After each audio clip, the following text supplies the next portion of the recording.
Hello. We'll get started now. I'm very glad to introduce our keynote speaker today, Romain Charles from the European Space Agency. Romain is currently head of the Spaceship Initiative here on Harwell campus at ESA. And he's had a fascinating career, and he's here to share it with us today in his talk titled Engineering the Future, From Quality Control to Human Spaceflight. Thank you, and hello, everybody. Sorry for arriving so late for this nice day that you are following. I have an easy task in a way because I just need to talk about my life, and I find it interesting. I hope you will find it interesting. I will try to find a few advices or a few tips that I may have received throughout my career so far. Yeah, as you can guess, I'm a bit old, but let's kickstart this presentation. First, I start usually with a nice picture. That's where all began. It's a beautiful city in France called Laval. Most of you may not have heard about it, and it's normal. It's in the countryside. Nothing that great about this city except for its beauty. But that's where I was born and raised. And there I started to enjoy science, and I was curious, let's say. So when I had to make a decision, which career do I want to make, I was, let's say, naturally drawn towards engineering. There was a university, but engineering sounds a bit more down to the ground. And I'm coming from the countryside. So that's what I did. And I did it in France, in a grande école that was at the time called Institut Français de Mécanique Avancée. So French Institute for Advanced Mechanics. I'm a mechanical engineer by training. I don't feel like one, but that's my training. This engineering school offered something quite unique at the time. They advised strongly to spend a gap year, spend 1 year abroad, and do 2 internships of 6 months, 6 months in industry, 6 months in university.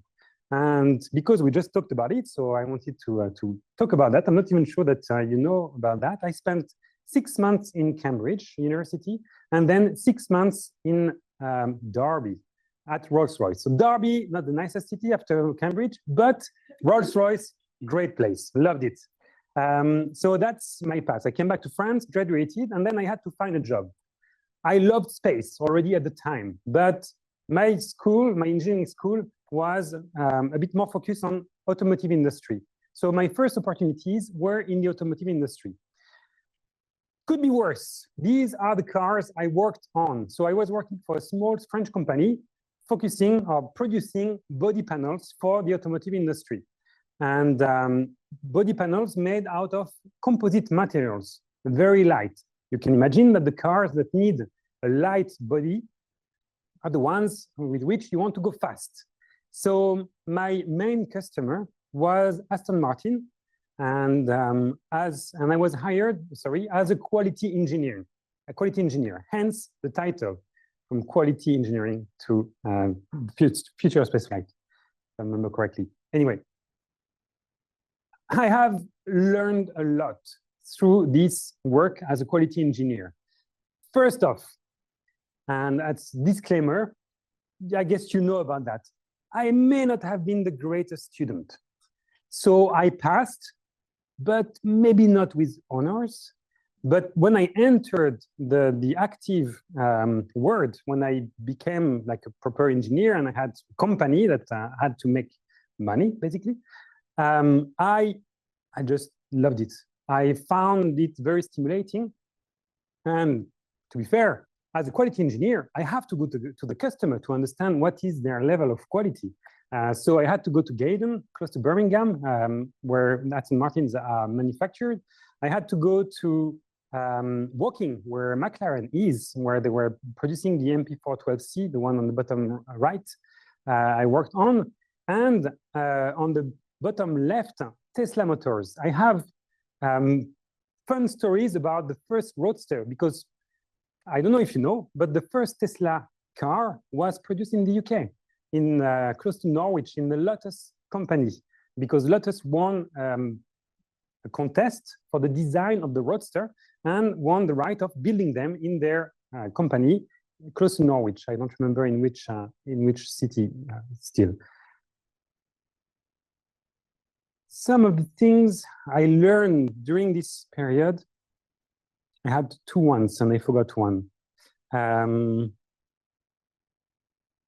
So one of the things I learned is that I was very lucky with my line managers. My first job was my project manager. Second job, because I had two jobs in the automotive industry, was my quality director.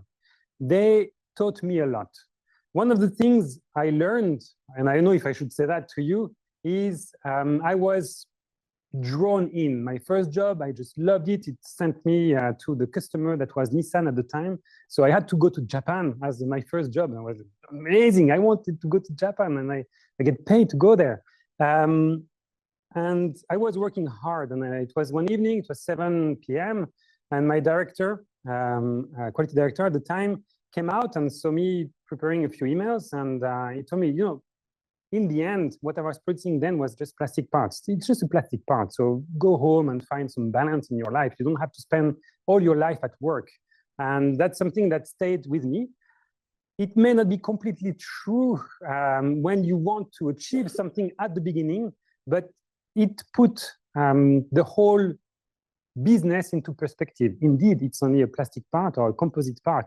So always try, when you are in a tough period, try to step back one step and look at it in bigger picture and try to find maybe a better place if you're not in such a good place. But especially early career, I think finding your limits is quite important to know yourself to the best. So don't hesitate to take as much as you can, but keep your priorities clear so that if there is not enough time in one day, at least you know on what you need to focus first. The second thing I learned during that time and that I wanted to share with you is very basic, but I feel like, and I have ranted a little bit about that not long ago with the people from our team. When it comes to making decisions, when you have to work on something, especially in the quality department, you say, oh, we have defects. Like for those poly panels, the paint is flaking. Why? How many parts? Go back to the basic numbers. How many parts were produced, okay? How many parts are wrong? Oh, we don't know exactly. There is this defect, that defect. Okay, where are there? Go there, count them. Go down to the right number. Make sure that your numbers are good so that you can make informed decision, that your decision, you know that they will help instead of making decision on the go that may or may not help and you don't even know why. So that's another thing that I learned, and sometimes my quality history makes me shiver a little bit when I hear a few things, a few decisions made, even within ISA, yes. But let's not dwell too long on those stories. I may come up with some advices like that, but now I wanted to talk about how did I get into the space world? Well, it was kind of with a boom. Not too much of a harsh one, but 15 years ago now, I was selected by the European Space Agency to simulate a round trip to Mars. So with 5 other guys, we spent 520 days in the mock-up of a spaceship to answer the big question, is man psychologically and physiologically able to endure the confinement of a trip to Mars? So in other words, can we spend a year and a half confined in a can without killing each other and still working efficiently together? So spoiler, the answer to that question, at least for our team, is yes, but I will come to that. Here you have the final crew of the Mars 500. In the bottom center, you see our commander. I'm sure you can all read his name, Alexei Sityov. Bottom left, sorry, our crew surgeon, Sukhrob Kamolov. Top, middle, or third Russian, Alexander Smolyevsky. Sukhrob and Alexander are both medical doctors. Alexei is an engineer. And top left is our Chinese comrade, Van Yue, who is a researcher in physiology. And on the right, the 2 Europeans, Diego Urbina, bottom right, Italo-Colombian, as an engineer too. He's an engineer too, and myself. This is the crew. So yeah, you see a few names around this picture. This mission, Mars 500, was initially launched by the Institute of Biomedical Problems in Russia and followed up quickly by the European Space Agency. And a bit later, the Astronaut Center of China joined the whole study. And that's why we have such an international crew. So where did we live? Where did that happen?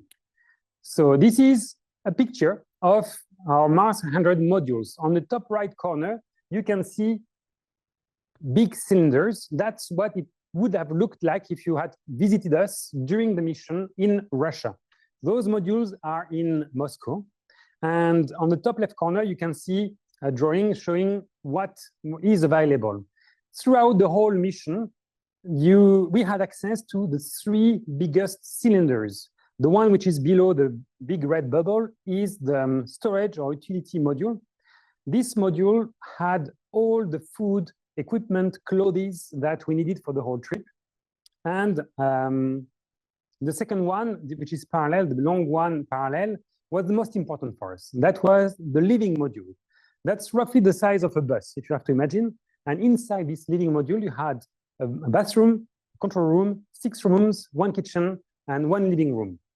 And the last module that we had access to for the whole 520 days is the one which is perpendicular to the right of this little picture, the medical module, which was in a way our work module. So those ones we had access for 520 days. During 1 month, in the middle of this mission, we were on Mars or around Mars. So during that 1 month, we had access to the Martian lander or the simulator of the Mars landing ship, as it's written here. The one on the top, so at the end of the living module. During that month, for 2 weeks, 3 out of 6 crew members were in further confinement and spent those 2 weeks living there. And during those 2 weeks, had access 3 times 2 hours to the big red bubble, which was Martian surface. And so they had access to the Martian surface for 6 hours out of 520 days. I think the ratio is not too bad, but that's what we had. That's where we lived. To give you an idea, I put some pictures at the bottom. So bottom left, you can see our living room with the hatch at the back, which is leading to the medical module. And to the right, you can see our kitchen. And the hatch on the left of that picture is leading to the storage module. Yeah, for those pictures, as you can see, the chairs are on the table because I waited for the Saturday afternoon to take them right after cleaning the whole modules. That was our activity every Saturday morning, cleaning everything. And I wait for everything to be shiny so that I could take pictures that I can share now. See how great it looks with 6 guys living there. But so that now you know who was part of the final crew. Where did that happen? Now let me tell you a bit more about the story. What happened? So I take you back a few months before even this story. The training, the selection for Mars 100 was different for every country, Russia, Europe, and China. For the European side, it started a bit like an astronaut selection. There was a call for candidates on the internet, and then there was an interview, a phone interview, then a psychological interview at the European Astronaut Center in Cologne, then a medical check in Moscow, in Russia, and then it became very different to an astronaut selection because we started training and we're still 11 candidates, as you can see here. And for 2 months, we trained all together without knowing who would do the mission. And 1 month before entering the modules, they extracted from those 11 candidates the final crew. So this picture was taken during the survival training, which I believe was more a team bonding event than a real survival training, but still, we were given some clothes, some bit of food, and launched into a Russian forest in March by -10 during the night and said, okay, see you tomorrow in 24 hours. So we had to build our teepee and make some fire and all nice and fun. Yeah, that was our experience, our team bonding experience. Then At the end, they extracted this final crew that I presented a bit earlier. And on the 3rd of June 2010, that's when it all started. You can recognize bottom left, Vanue, Alexei Sityov, Diego, just behind Alexander, and on top Sukrob and myself, and just behind me, you have the door of the storage module. This one was closed and sealed for 1.5 years after us entering. One of the things that I remember from that time, and that may help maybe in the future, is that when entering it, I consciously told myself, okay, now this is my world. Everything that I cannot do here, I will just do it in 1.5 years. And I remember telling that to myself, I'm not thinking I would need it. Yet, throughout the mission, I did have a few moments with some cravings where I thought, I remember a craving for water all around me, like jumping in the sea, in the swimming pool. And so I cannot. We had the luxury of having one shower every 10 days, but it was just shower. It was not like jumping in water. And I thought, okay, when I exit in 1 year, I will find the best swimming pool in Moscow. It will be great. And 2 days later, craving was gone. It was all fine. But I think it helped in some ways. I cannot quantify it, but I think it helped. So we entered on the 3rd of June 2010. What did we do inside? Well, it was a scientific mission. So our work was actually to do scientific experiments. We had 105 experiments total to do. Most of them were psychological and physiological, as you can imagine. And this is a psychological experiment. You can see Diego with plenty of sensors all around. And actually, he's training to pilot a spacecraft to dock it to a space station. The question of this, the scientist behind, a German scientist, was, can you learn complex skills when you are confined, and can you keep a good level of good skill levels throughout the whole confinement? So we learned to pilot spacecrafts and to dock them to a space station, and all the sensors are just to see how tense is the subject. Because what I learned later is, when you learn something, especially when it comes to skills, motor skills, the more tense you are, the worse any mistake. Basically, if you do a mistake, it tends to go quite crazy. Instead of when you are chill, you just go and, I did a mistake. Oh, it's okay, I will come back. And so that's something I learned. I don't think I was that chill when I was doing it, but it was quite an interesting one. It's quite gratifying to tell people, yeah, I learned to pilot spacecrafts. Never put it in practice, but still, I learned.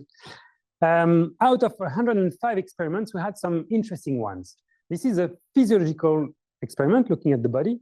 And the title of it, and this is the real title of this experiment, is pain tolerance. So I have on my arm a white little plastic thing. It's like an iron. It gets hotter and hotter. And I have a big button on my right hand. And as soon as it is hurtful, I need to press it, and it records at which temperature did I find it hurtful. And you may ask, like, why would you do that to yourself?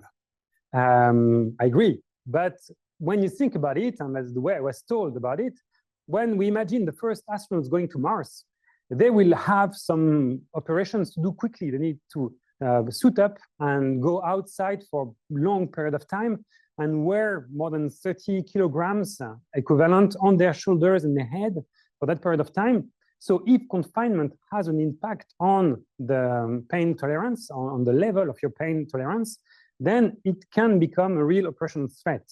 And that experiment was just about testing it throughout the whole confinement to see, is there an evolution? Does our pain tolerance increase, decrease, or stay stable? Unfortunately, I didn't read the paper that was written after that, so I cannot answer it for sure.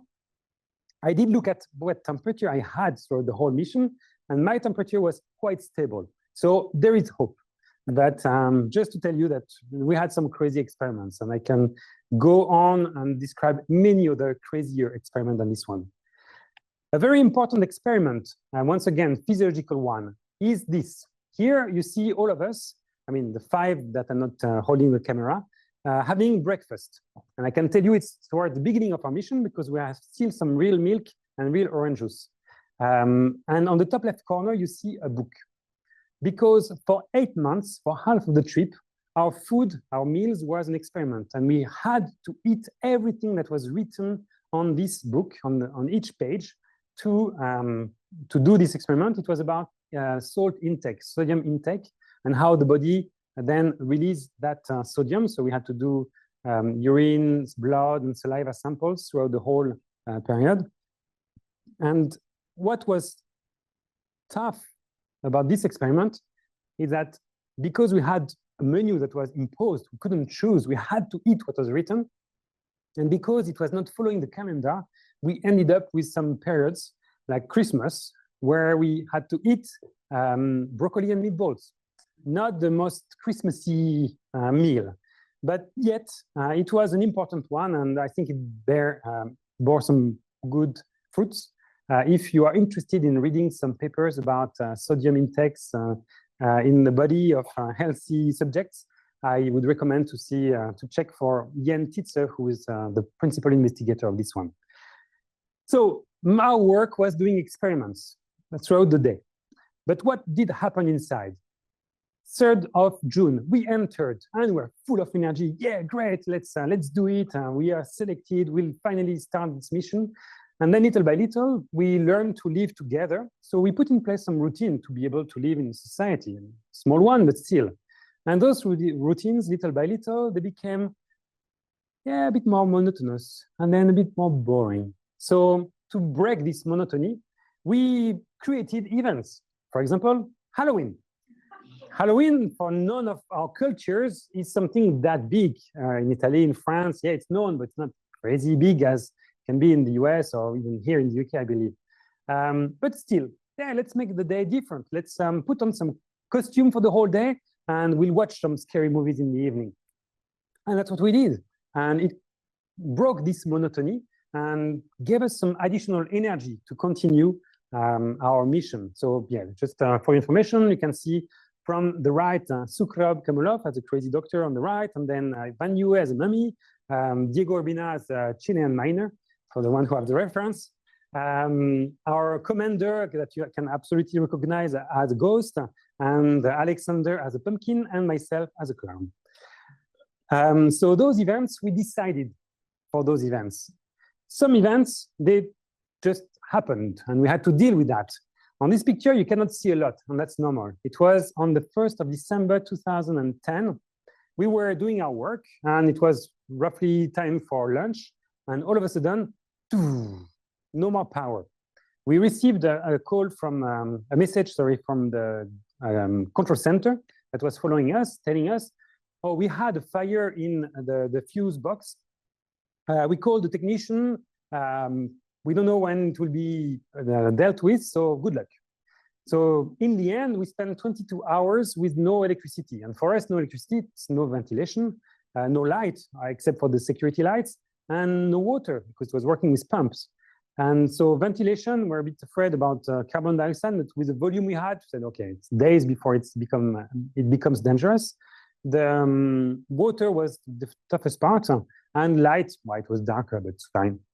And so even if when it happened, it was not that great, we couldn't get warm food. Later on, when we would talk about it, say, oh, remember when we had this power outage, we did this and we did that. And because we couldn't warm our food, well, we ate whatever we wanted. We didn't have to follow the menu, and that was great. So even though it was not great, it broke the monotony and gave us some additional energy to continue. And so for 8 months, we could continue like that. And 8 months later, roughly, on the 1st of February, 2011, finally, Mars. So this is what we were supposed to see in our virtual trip. And we arrived on orbit around Mars. This day was awesome. For two main reasons. The first one, the symbol, Mars, finally, we're there. Mars 500, the return trip to Mars, so we got to Mars. The second one, down to the ground, is that in the virtual scenario, the Martian lander was waiting for us on orbit around Mars. So as nobody was inside, the whole habitable volume was filled with the food and the clothes and stuff for the trip back. And so when we opened this Martian lander, that's what we saw. New food, new clothes, new room, and even some gifts from our friends and family. It was just anything new was so great. So we loved it, and it was a great day. But quickly enough, we had to put all that into the storage module, and 3 of us went on Mars. So the 3 Martians are Diego, Alexander, and Vanue. They spent 2 weeks there. They simulated everything that an astronaut going to Mars the first time would do. Just go there, plant a flag, say an inspiring word, and get some rocks. And then they came back. And on the way back, after these 2 weeks, once again, I'm rushing it through. Don't hesitate to ask questions if you have any, because I have still many things I want to tell you, and time is short. The trip back was a bit like that. It was a bit boring, a bit harder for me. So on this picture, just to let you know, this picture is taken from the kitchen. You can see the hatch toward the storage module. And on the left, the corridor, and you have to imagine 6 rooms, a control room, and at the very end, the bathroom. And it's toward the access towards the Martian lander. The trip back was harder for me at a certain period. Still checking the time. Okay. One of the period that was a bit harder was August and September 2011, 1 year and 2 months into the mission. And I think there were 3 reasons for this period to be harder for me. The first one, food. Food was super important. And I don't know if you can relate, but I can tell you as a Frenchman, food, I have to be careful with that. It was hard for the food because at the Martian period, so we had freedom. For 8 months, it was this experiment with a German-based diet. And then Mars arrived and we had new food. It was more Russian-based diet, but we could choose whatever we wanted. We had freedom. That was amazing, new food, freedom. And we loved it. However, we didn't want to jeopardize the stocks. So we were given menus. And every Monday was a menu, every Tuesday was a menu, but the menu stayed. So every Monday was the same thing. Of course, there was some variety in the food. But for example, I think it was Wednesday lunch, we could choose between tuna with oil and tuna with water. But tuna with oil, much better. So after 2 months, no more tuna with oil. We had eaten everything. So little by little, we were losing this variety. And little by little, the food was good, but it was not that diverse. And it was putting some pressure on the shoulders. So a bit less enjoyable, let's say. The second thing that I thought was waiting on me was our work, our experiments. Most of those, if not all the experiments, wanted to see the evolution of something. So we had to do the experiment again and again and again. For the most frequent, it was every single day. We had to do it. So after a year and 2 months, doing the same experiment with the same protocol, with the same subjects, it's hard to find some interest in that. We wanted to provide good data to the scientists, so we wanted to do it well, but it was a bit harder and waiting a bit more on the shoulders. The third one was a bit more personal. It was communication with the outside. We're simulating a trip to Mars, so we had delays in communication. We didn't have the internet for the year and a half, but we could write messages that would send to the control center, and then we had a person who would extract our messages and send them to our family and friends, and they would gather all the answers and put them and send them to us. And I was relying a lot on that. I would spend 2-3 hours every evening reading all the messages that I had received and writing letters. Like it was like letters from the past century, not messages, just proper big chunk of text that I would send every day to family and friends. And in August, September, family and friends, they are on holidays. They are at the beach and they don't have necessarily a computer, and that's normal. And September, usually it's a bit busy. You go back to work and yeah, you don't have that much time. And it's okay, and I understand there is no judgment. Just that factually, I received 3 times less messages during this period of time.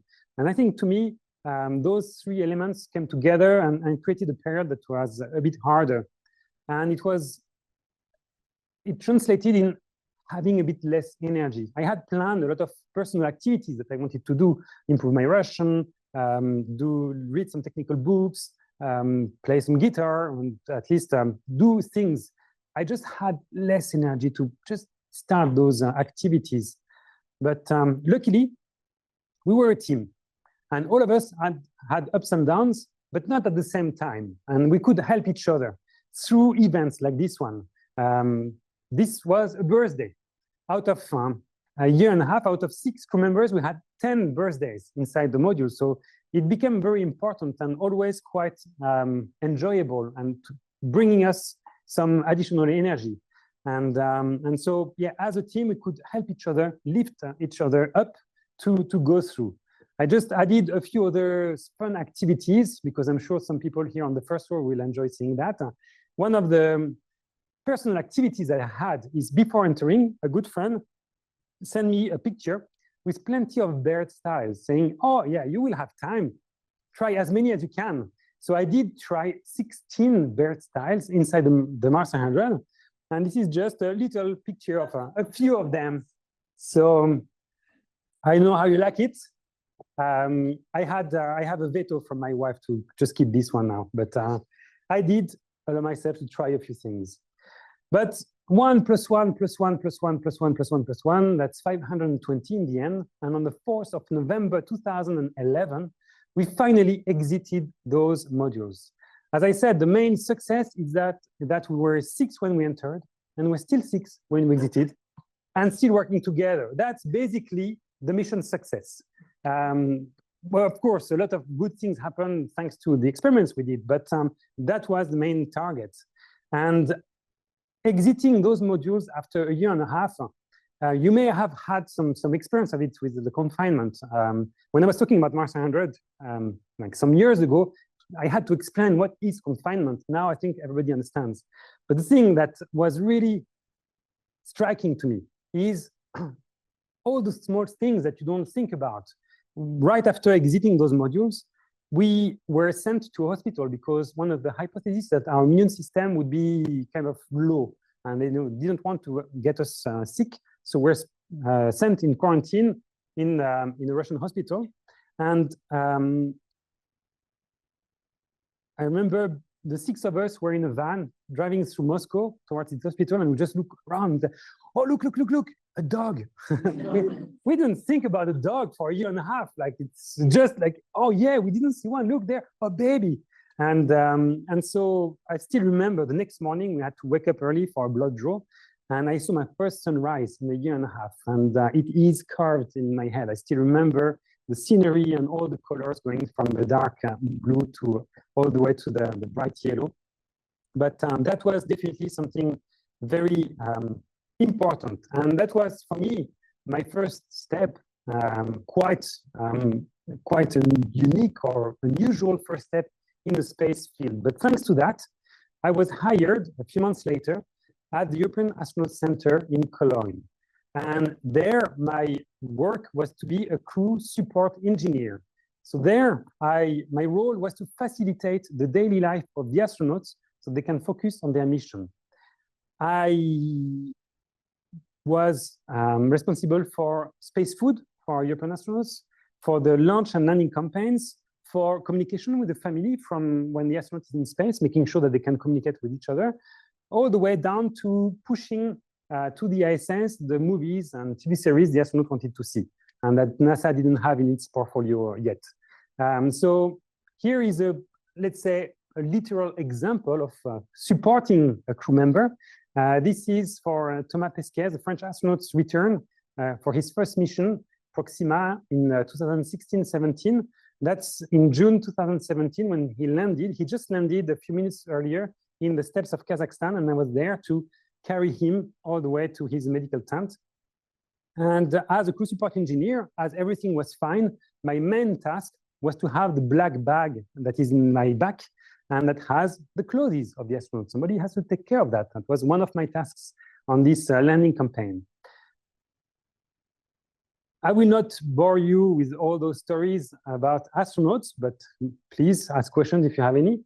Another thing that I wanted to talk about is during that period, I was lucky enough to be certified as European communicator, to be part of the flight control team for the International Space Station. And why do I want to talk about that with you is because for the ones who are interested in human spaceflight and want to enter this world, I believe the flight control team is a good first step because it is a place where you have to learn a lot about all the systems of the European assets on the ISS, about how to handle that. You have to go through simulations. You have to show on the ground that you can do it before you are even let on console.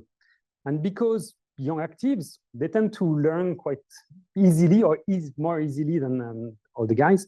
You are sought after. And because the ISS is there 24/7, often you work on shifts and there is a lot of turnover. So they're always looking for new people to fill the ranks of the flight control team. So I would definitely recommend for you, if you are interested in human space flight, to look it up.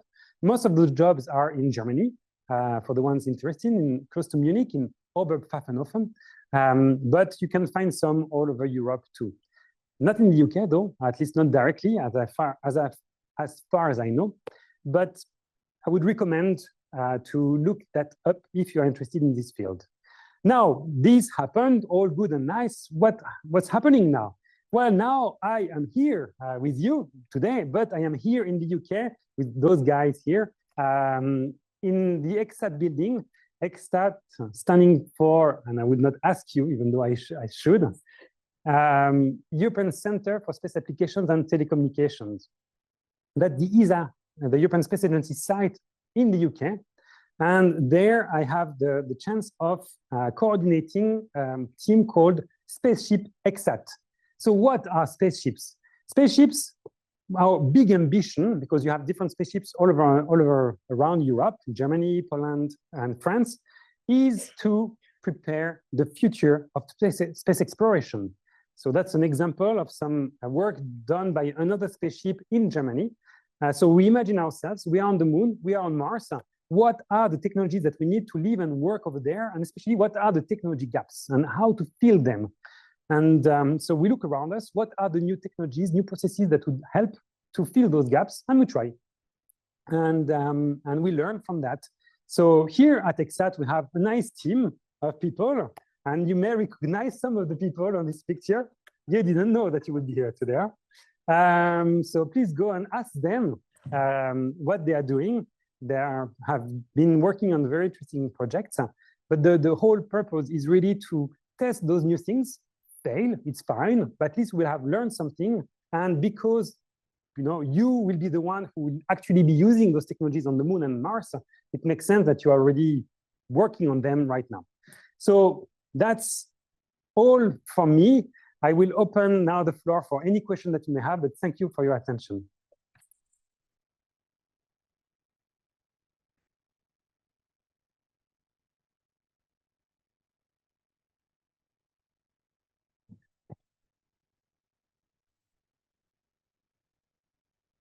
Thank you for the talk. That's very interesting. Your 6 men on that experiment, is that deliberate? That is a very good question. So on the European side, for the selection, it was open to anybody. And from what I understood from the organizers at ESA, the last woman went all the way to the medical check. That's when she was deemed not fitting for the experiment. So on the European side, it's clear, so for anybody. However, the main organizer was the Institute of Biomedical Problem, and one of the main organizers, a psychologist from the Institute of Biomedical Problems, sorry, quite a mouthful, answered some journalists before the mission, so just a few days before the mission, that there were no women. It was on purpose because it was already a very complex experiment with a lot of different nationalities, and they didn't want to add complexity by adding a gender. I must admit, I do not share this view because a mission to Mars will be such a symbol that it has to represent the whole of humanity. And because there were many studies and confinement studies after Mars 100, most, if not all of them, were mixed crews. Right now, if you are interested, I think it's starting this week or next week. NASA is starting a one-year study in Houston called CHAPEA, and it's a 4-crew member team with 2 men, 2 women entering this confinement. In the same modules as Mars 100, they had serious missions, serious like the star, that happened throughout the years, and those crews were mixed too. So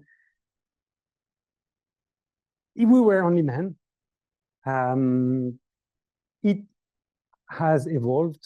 I don't have a good answer more than that. So, but yeah.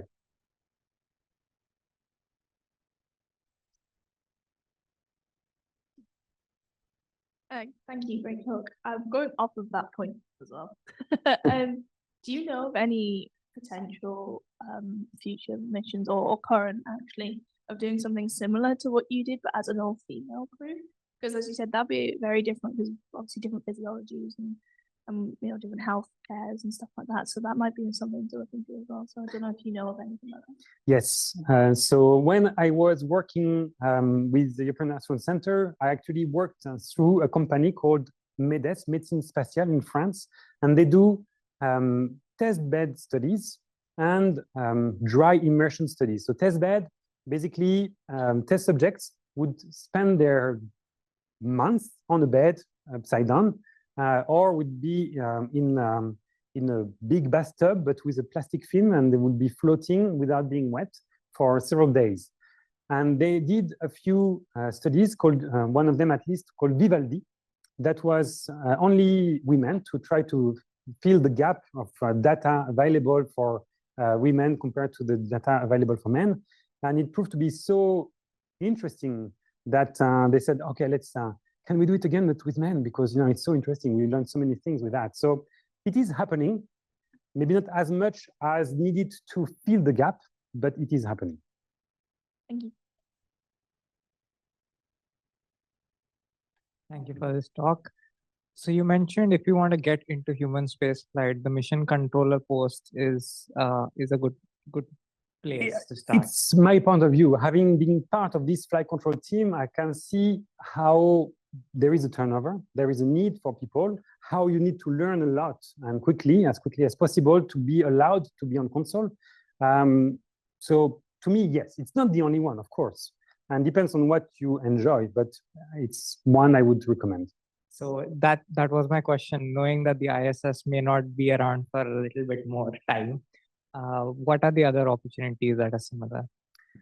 So for human space flight, it's a good question. I must say right now, it's a bit of chaos because with what happened with NASA a few months ago with the skinny budget and canceling most of the big program that ESA is part of, we are waiting in some ways. But what happens right now is very close to where we have this control center for the Columbus module, for the European asset on the ISS. So the control center taking care of the ISS, they're building the HECC, the Human Exploration Control Center. And it's being built and people working on there are starting to being trained for that. So it's focused on the gateway, if ever the gateway happens, we don't know.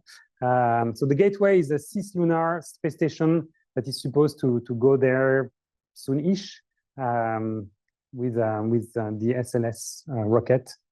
But yeah, it's a big question mark, but we are trying to prepare at least for that.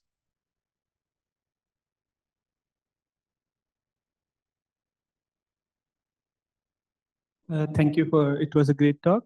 So my question is that whenever you are selected for a program like this, often people think that, okay, I have to be on my best behavior, but like when you are simulating something, how do you address the issue of your natural response and your best behavior and how it impacts the results? That's a very good question. I would say just be yourself throughout every step. Something I learned thanks to Mars 100 one of the psychologists that was looking at us, because we had a lot of psychological experiments, and a lot of that was questionnaires and trying to learn more about the interactions between crew members. After the experiment, one of them told me, 90 days. After 90 days, you cannot pretend anymore. That's why we want confinement studies that are longer than that, so that we make sure that we have the real results of the personalities of the people we selected. So you can take it up to a certain point. And so I guess that's one of the reasons for those confinement studies too. But yeah, no, I would say try to be as truthful as possible throughout the different steps would be a good start, you know?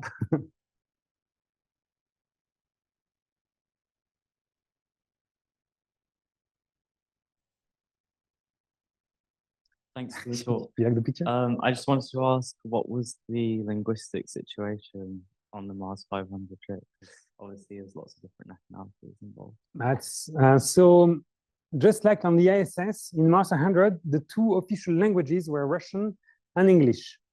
And some of us didn't really speak a good Russian, and some of us didn't really speak a good English. But the fact is, each time an important information had to be shared, we would find ways, and we always found bridges. And so even though it was sometimes a bit challenging, we always managed to communicate efficiently together.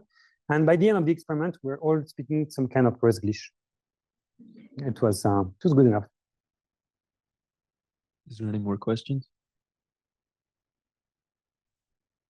Thanks for the talk. I just wanted to ask, did you meet the other 5 people before you got confined? Or like, did you have a chance to like become friends, I guess? So we started training 3 months before the mission, but we're still 11. So we didn't know who would be inside. And yeah, fun fact, out of the 11 candidates, 1 Chinese, 4 Europeans, and 6 Russians. And among the 6 Russians, there were 2 guys who were coming from a military background and who were leading men already. And they were, you know, good leaders, let's say. So it was clear for all of us that one of the 2 would become the commander of Mars 100. None of them was selected. And in the end, it was Alexei, who I would describe is full of common sense. He would, you know, do things and it looked easy, but yeah, there was a lot happening behind. He was quite manual in a way, so he was more leading by example. So that's how the selection happened. And now I lost my my thought of what I wanted to reach. What the question was about? It was whether you've met them before. Yes, after, so yeah. 3 months before we met. 1 month before we knew that who would be with us inside, and then let's go. So because we spent so much time together and we had, you know, 8 hours of work, 8 hours of sleep, and we still had 8 hours of stuff to feel, personal activities and talk together. We spent a lot of time exchanging and talking about our life in our country, about food, very important, about our work, education, plenty of stuff. So we got to know them quite well, each other quite well. And the other thing is, because our families were invited when we entered and when we exited the modules, we got to know their families too. So to me, those guys, they are like old friends. Old friends, we went through things together, we had experiences together, we know their families. So yeah, they are just like old friends. Thank you.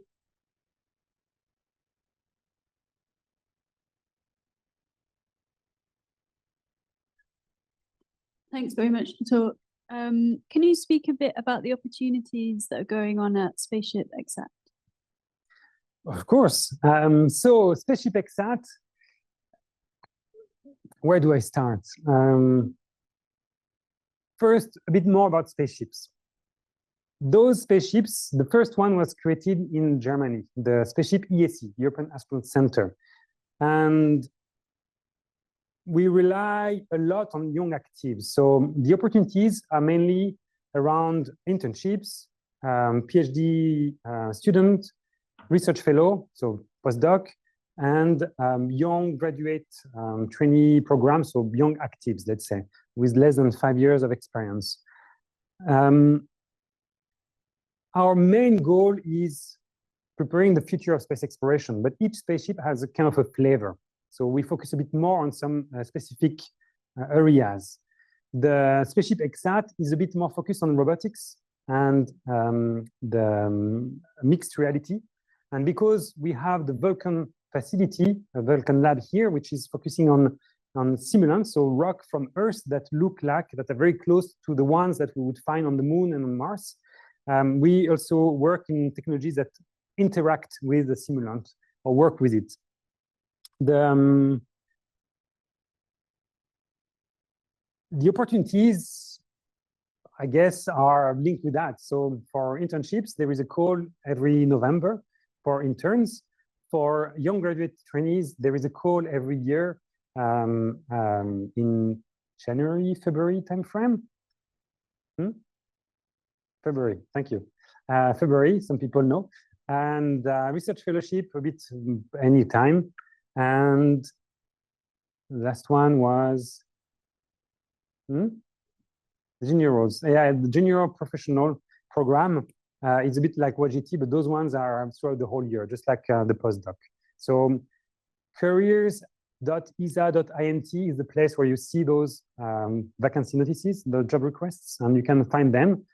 You may need to filter a lot because there are a lot of other opportunities for more senior positions, but as early career, there are a few ones on this site. And linked with Spaceship XSAT, next one will be the internships in November. And YGT, you know, my director has to agree that we need a YGT, sorry, EGT nowadays, which is wrong. It's an acronym inside an acronym. Even for people like us that love acronyms, that's wrong. So ESA graduate trainee, hopefully in February, but not sure yet. We have time for maybe one more question, if there's anything. Thank you to Romain for a fantastic talk. Well, thank you. On behalf of the organizing committee, I'd like to present Romain with the keynote speaker gift. Oh.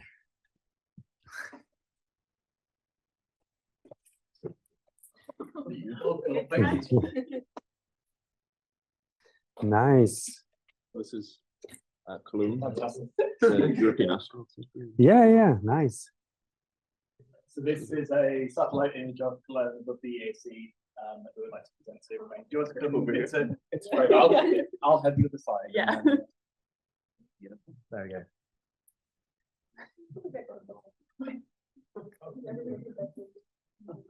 I can see my house.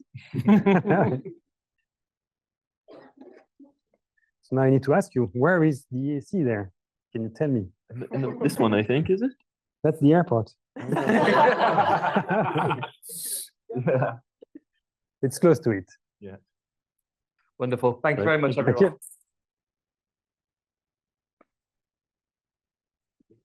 It's the Sentinel-2 data from September. It's just here. It's just there. Oh, okay. So Not far.